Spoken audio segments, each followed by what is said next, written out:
whenever hostility or fear is active in a mind, that mind is limited to its own content. But what it does is it projects that content. And in our culture, projection is taught as taking something that's inside of us and putting it outside of us, but that's not projection. Projection is taking something that's inside of us and making images in our minds out of it. And so if your mind shows up with an image that has content that has to do with hostility or fear, guess who's got a problem?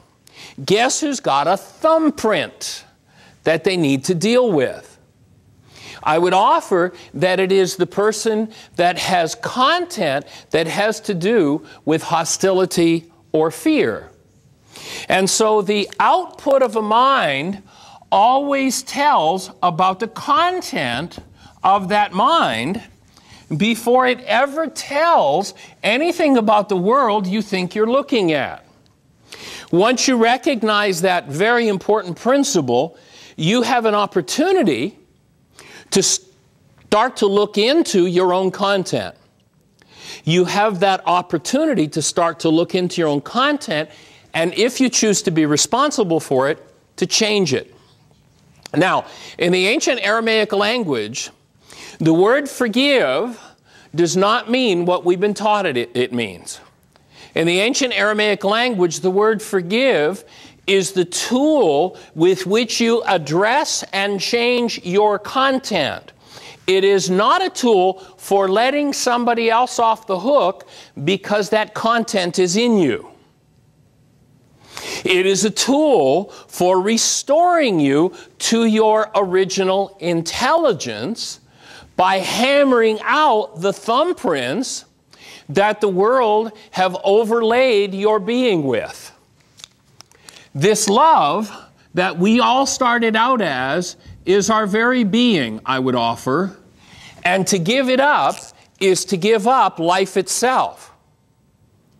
And once we recognize that hostility or fear is a thing that we give our lives up to, then the obvious solution is to start to remove the content that takes us into hostility or fear.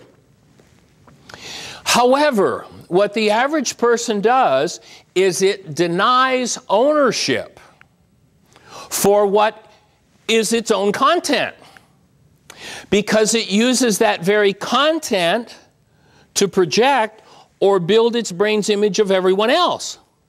And it's sure that its content that causes it pain must be caused by everyone else, because, of course, I would never do that to myself. And it's one of the biggest lies that non-being can tell us. What we know is that when non-being is active, it is working from corrupt data, and every reality that it serves up to us is a lie. Every reality that it serves up to us comes from corrupt data, and therefore is not true about whoever it is we're projecting on. It's true about us.